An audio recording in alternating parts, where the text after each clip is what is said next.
गणेश मंगलम, श्री गणनायक मंगलम, श्री गणेश मंगलम, श्री गणनायक मंगलम, श्री गणेश मंगलम, श्री गणनायक मंगलम, मंगलम स्वयंभू सिद्धि विनायक मंगलम, मंगलम स्वयंभू सिद्धि विनायक मंगलम, सिद्धि विनायक मंगलम.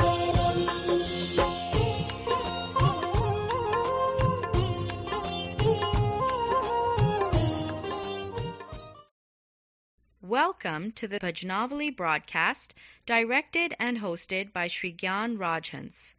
Bhajnavali is a spiritual broadcast consisting of English discourses, Hindi pravachan, and melodious bhajans.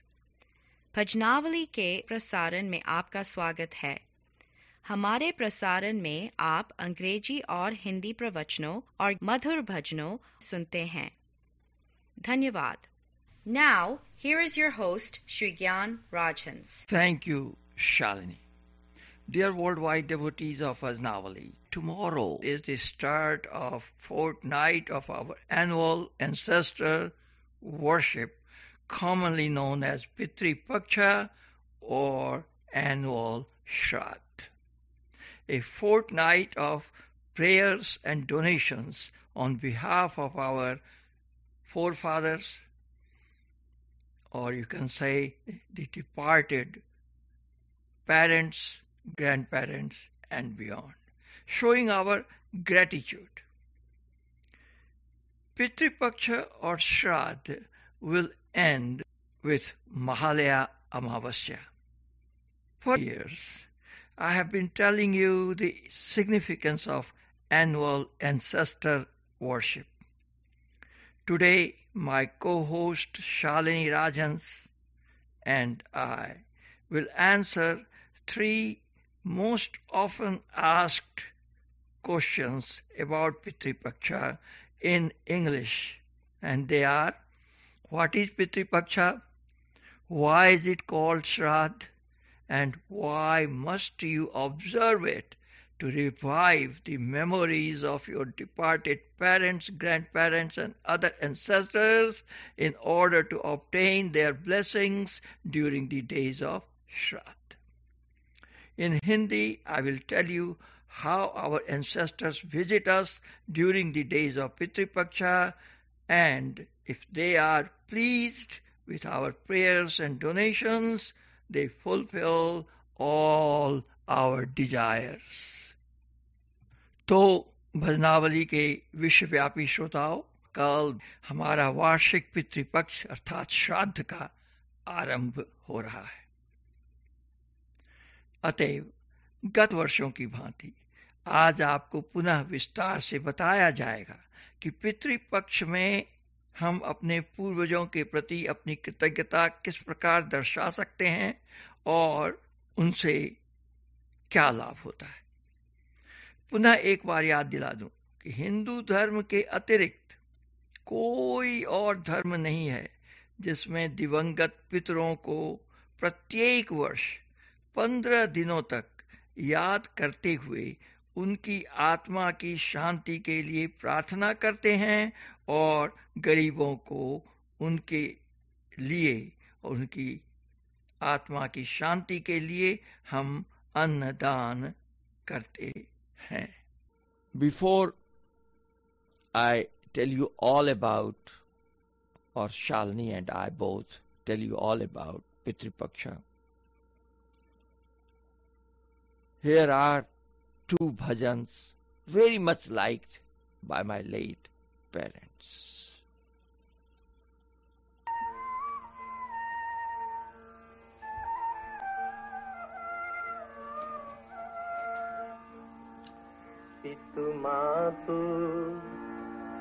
पितु मातु सहायक स्वामी सखा, तुम ही एक नाथ हमारे हो. पितु मातु सहायक स्वामी सखा,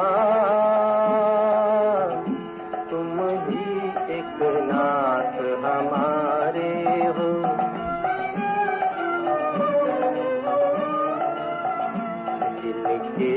कछु और आधार नहीं, इनके तुम ही रखवारे हो। पितु मातु सहायक स्वामी सखा, तुम ही एक नाथ हमारे हो।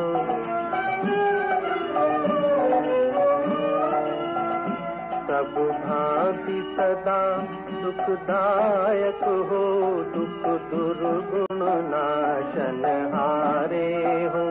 प्रतिपाल करो, प्रतिपाल करो सगरे जग को।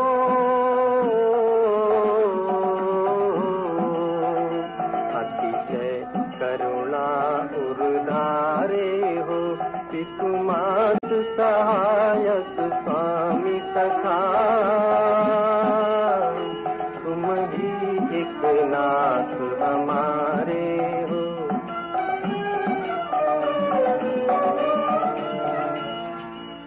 शुभ शांति निकेतन प्रेम निधे, मन मंदिर के उजियारे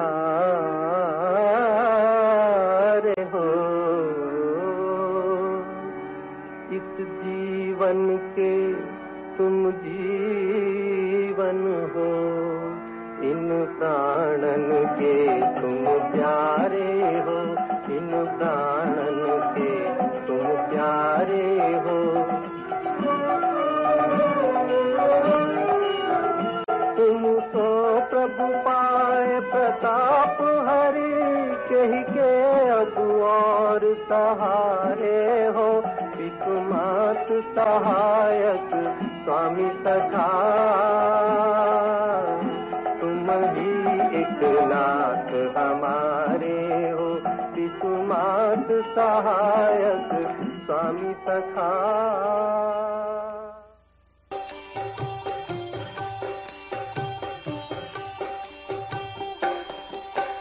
इतना तो करना स्वामी, जब प्राण तन से निकले, गोविंद नाम लेकर मेरी जान तन से निकले। इतना तो करना स्वामी, जब प्राण तन से निकले।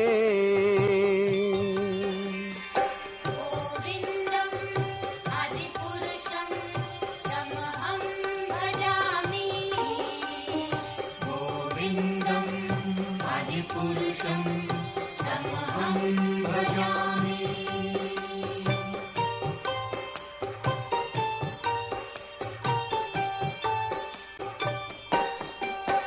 या तो गंगा जी का तट हो, या ब्रज का बंसी बट हो, और सांवरा निकट हो, तब प्राण तन से निकले। इतना तो करना स्वामी, जब प्राण तन से निकले। गोविंद नाम लेकर मेरी जान तन से निकले।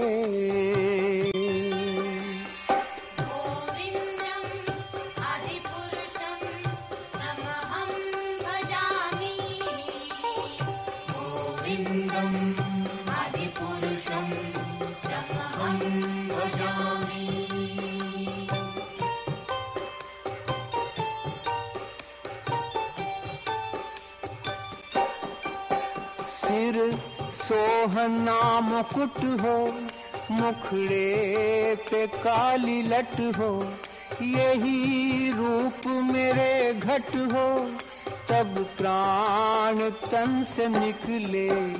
इतना तो करना स्वामी, जब प्राण तन से निकले।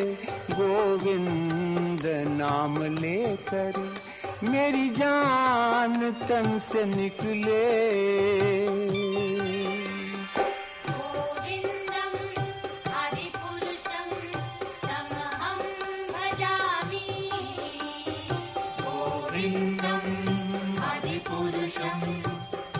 तमहं भजामि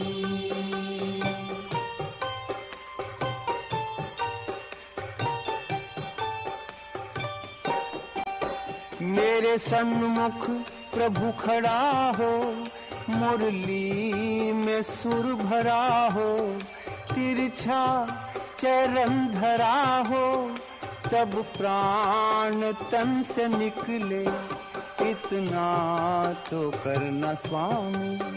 जब प्राण तन से निकले, गोविंद नाम लेकर, मेरी जान तन से निकले।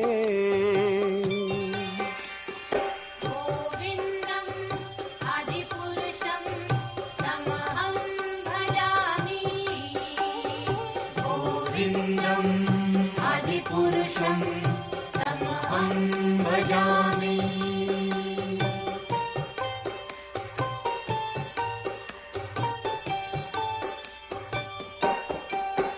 जब अंतिम मेरा पल हो, मेरे मुख में गंगा जल हो, होठों पे तुलसी दल हो, तब प्राण तन से निकले, इतना तो करना स्वामी।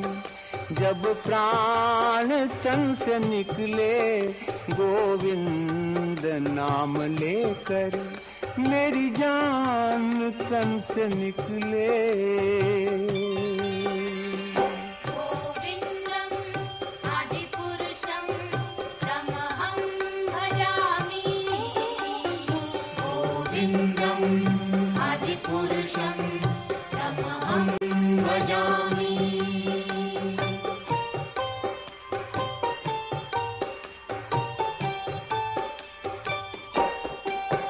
जब प्राण कंठ आवे, कोई रोग ना सतावे, यम त्रास ना दिखावे, तब प्राण तन से निकले, इतना तो करना स्वामी।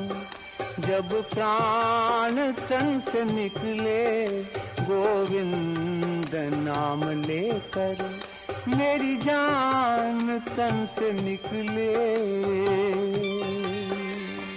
गोविन्दं आदिपुरुषं तमहं भजामि गोविन्दं आदिपुरुषं तमहं भजामि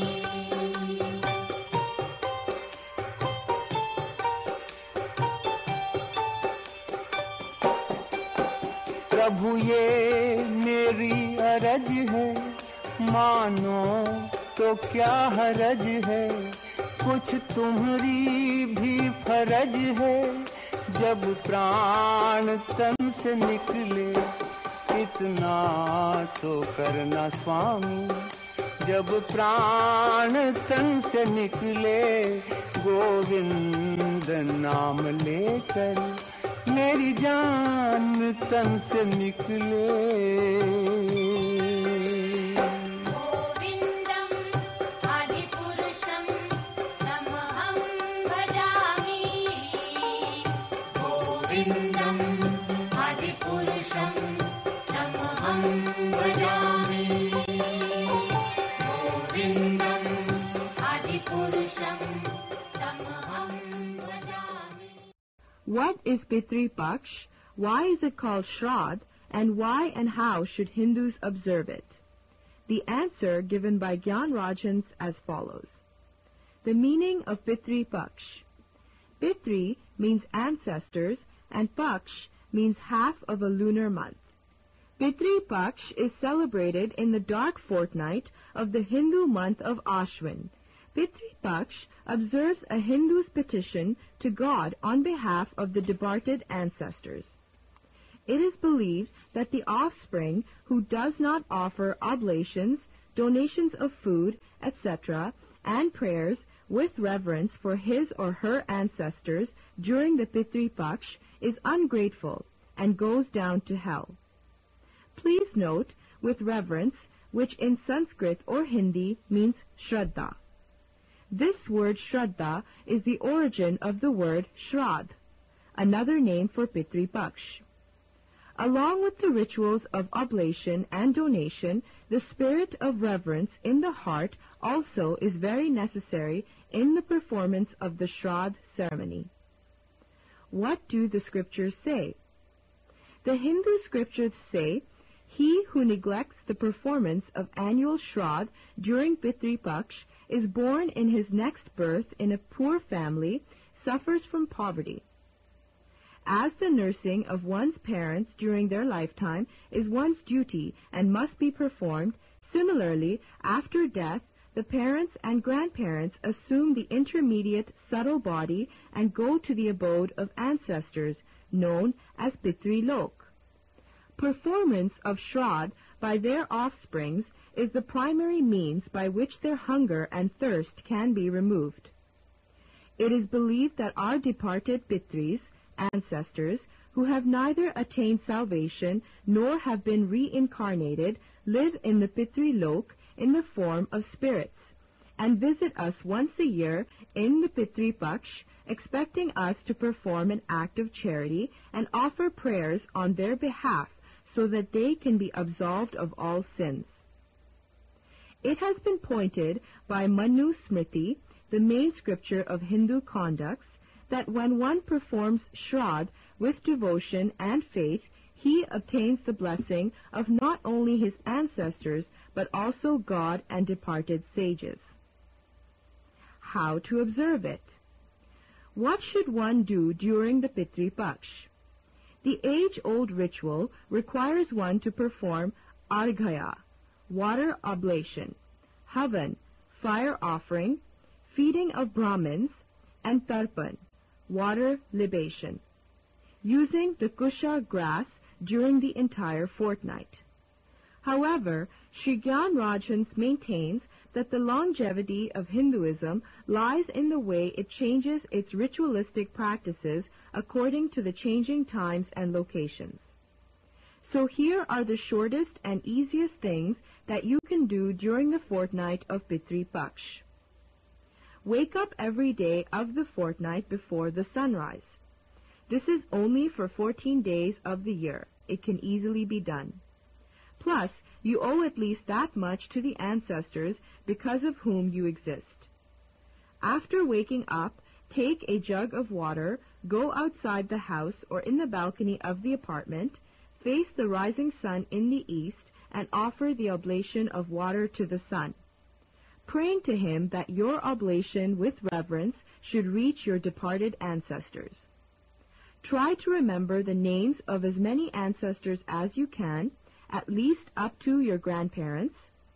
Then, every day of the Pitri Paksh, make a donation, small or large, to the local food bank, or on Mahalaya Amavasya, the culmination day of the Pitri Paksh, make a substantial donation to the local food bank in the name of your ancestors as a symbol of your reverence and gratitude. This concludes the answer to the question, what is Pitri Paksh, why is it called Shraddh, and why and how should Hindus observe it? अब आइए अपने स्वर्गीय ससुर श्री श्यामराज जजवारे, जो हमारे गुरु भी थे, क्योंकि उन्होंने ही मुझे ओम गंग गणपते नमः मंत्र की दीक्षा दी, तो उनकी पसंद के 2 भजनों को प्रसारित कर रहा हूं और तत्पश्चात हिंदी में श्राद्ध की चर्चा विस्तार से।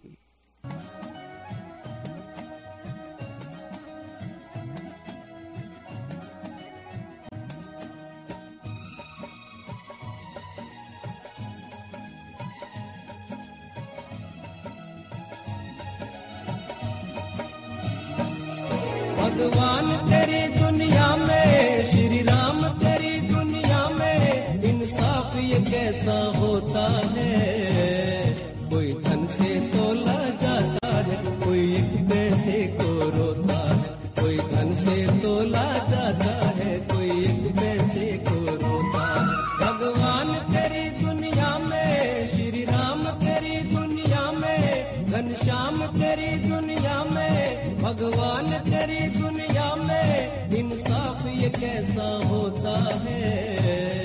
कोई धन से तोला जाता है, कोई एक पैसे को रोता है। कोई धन से तोला जाता है, कोई एक पैसे को रोता है।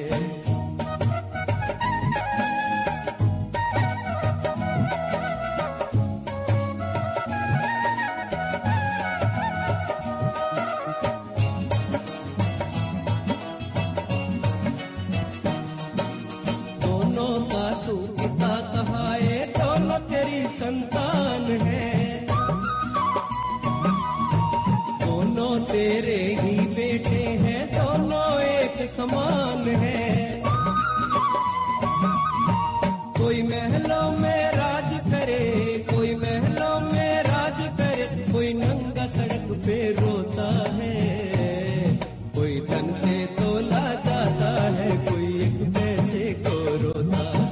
कोई धन से तोला जाता है, कोई एक पैसे को रोता है।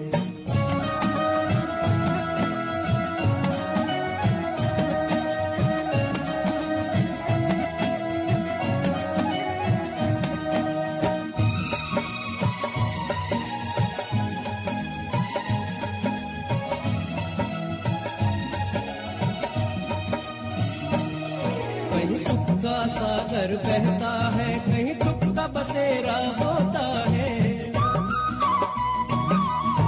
कहीं दिवाली होती है और कहीं अंधेरा होता है।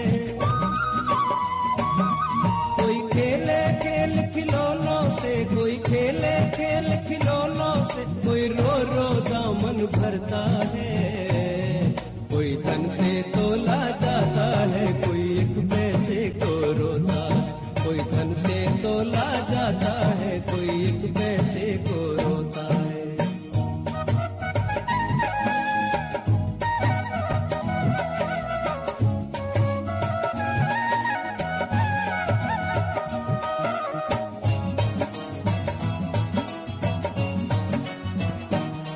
कोई झूम रहा है मस्ती में, कोई दिन काटे तंग दस्ती में। दुनिया के मालिक देख जरा क्या हो रहा तेरी बस्ती में। कोई रो रो कर देखो यहाँ, कोई रो रो कर देखो यहाँ, अशकों के हर पिरोता है। कोई धन से तोला जाता है, कोई एक पैसे को रोता है। कोई धन से तोला जाता है, कोई एक पैसे को रोता है। भगवान तेरी दुनिया में, श्री राम तेरी दुनिया में, इंसाफ ये कैसा होता है। कोई धन से तोला जाता है, कोई एक पैसे को रोता है। कोई धन से तोला जाता है, कोई एक पैसे को रोता है। यह बता दूं कि आश्विन मास के कृष्ण पक्ष को पितृपक्ष कहते हैं और इस पर्व का उल्लेख वाराह पुराण, विष्णु धर्मोत्तर और महाभारत में मिलता है। महाभारत के अनुसार इसकी परंपरा दानवीर कर्ण ने आरंभ की और शास्त्रों की ऐसी मान्यता है कि इन्हीं दिनों हमारे मृत पूर्वज इस धरती पर अपने पितृलोक से आते हैं और हमारे घरों में वास करते हैं। उन्हें अपनी संतानों से तिल, जल और सामग्री पाने की आशा रहती है। यदि इन दिनों उन्हें इन पदार्थों की श्रद्धा नहीं मिलती तो वे हमें श्राप देकर चले जाते हैं। श्राद्ध के बारे में बहुत सारे वाद विवाद पुस्तकों में पढ़ने को मिलते हैं, परंतु मैं उनमें नहीं पढ़ना चाहता, क्योंकि श्राद्ध तो श्रद्धा की बात है और श्रद्धा में तर्क का क्या स्थान। मानो तो भगवान, न मानो तो पत्थर।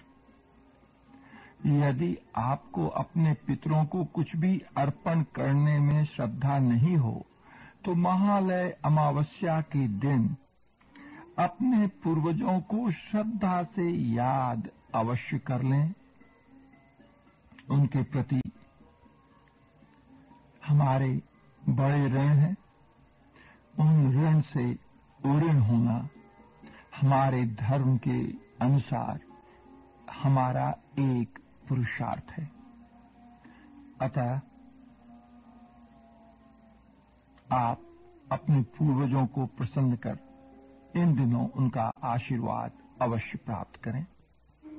यहाँ अपने अनुभव पर आधारित एक रहस्य की बात आपको बताता चलूं।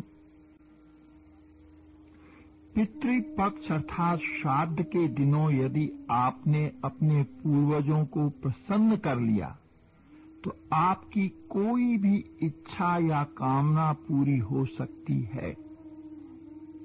इन दिनों आपके स्वर्गीय माता पिता, दादा दादी, नाना नानी आदि इतने समर्थ होते हैं कि उनमें देवी देवताओं की तरह वरदान देने की क्षमता आ जाती है। विश्वास न हो तो प्रयोग कर देखें। याद रखिएगा, पितृपक्ष के अंत होते ही शारदीय नवरात्र का आरंभ हो जाता है। हमारे ऋषि मुनियों ने बहुत समझ बूझ कर ही इन पर्वों का ऐसा क्रम रखा है। पहले अपने माता पिता तथा अन्य पूर्वजों को प्रसन्न करना, पुनः जगत माता को प्रसन्न करना नवरात्रि के दिनों में, फिर करवा चौथ में पति पत्नी एक दूसरे को प्रसन्न करते हैं और अंत में इन सभी की प्रसन्नताओं के बाद आपके गार्हस्थ्य जीवन में दीपावली की आनंद ज्योति जगमगा उठती है। You are listening to the only non-commercial Vedic religion webcast. आप सुन रहे हैं वैदिक धर्म का एकमात्र विज्ञापन रहित प्रसारण। धन्यवाद। स्कंद पुराण में श्राद्ध महिमा बताई गई है।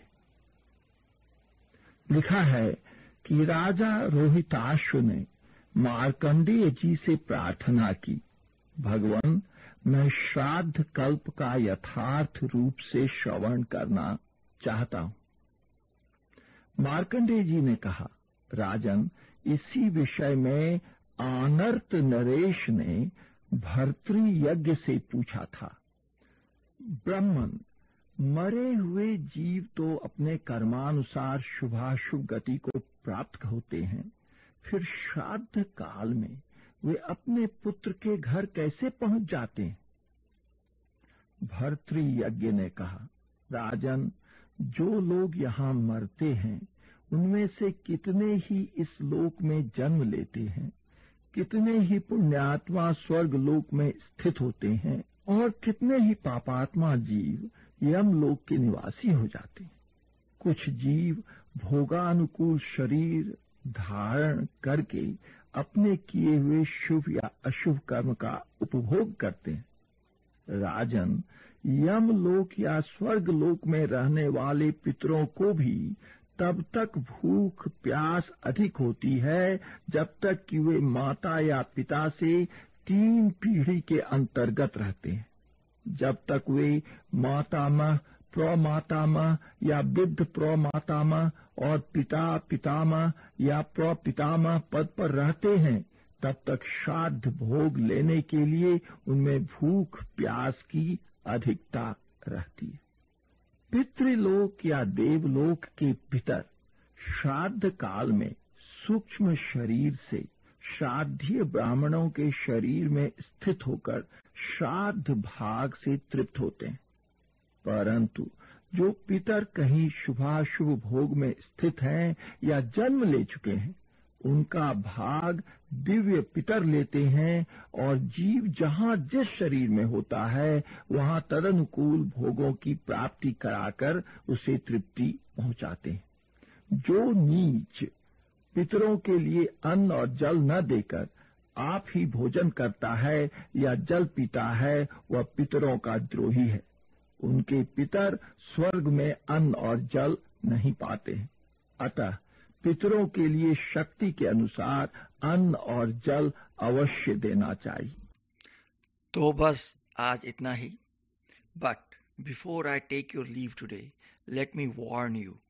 If you think by performing Shraddha ceremony every year during the Pitri Paksha for your ancestors, you will be absolved of the bad karma you did by not serving, feeding, and nursing your parents properly during their lifetime, you are grossly mistaken. What I'm trying to say is, the nursing of parents during their lifetime is your duty and must be performed. Only then your ancestors will be happy with you, because your living parents are, after all, their progenies. तो आज अपना वक्तव्य यहीं समाप्त करता हूं एक भजन के साथ। यह भजन हमारी स्वर्गीय सासू मां श्रीमती विल्वमंगला देवी का प्रिय भजन है, और इसी भजन के साथ मैं आप सबों को पितृपक्ष की शुभकामनाएं देता हूं, और आशा है कि आपके पितर आपसे प्रसन्न होकर ढेर सारा आशीर्वाद आपको देंगे। तो आज्ञा दें। प्रणाम। अपने करे से कब होता है, अपने करे से कब होता है, क्यों लाख जतन करे कोई रे भैया, राम करे सो होई रे भैया, राम करे सो होई।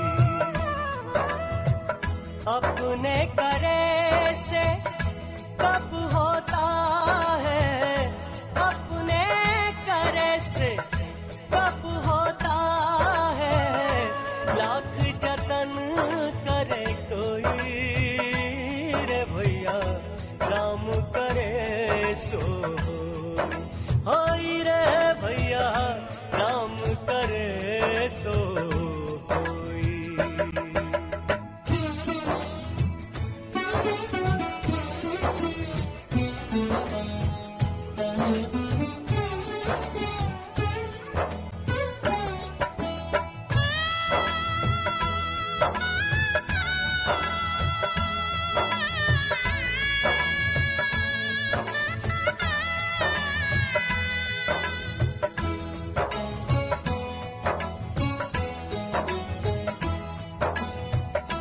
उसके ही खेल खेल रहे सब, क्या राजा क्या भिखारी, क्या राजा क्या भिखारी। जाए हाथी चढ़ तो कोई, कर कांधे की सवारी, कर कांधे की सवारी। कोई तो आगे कोई पीछे, कोई तो आगे कोई पीछे, एक डगर सब होई रे भैया, राम करे सो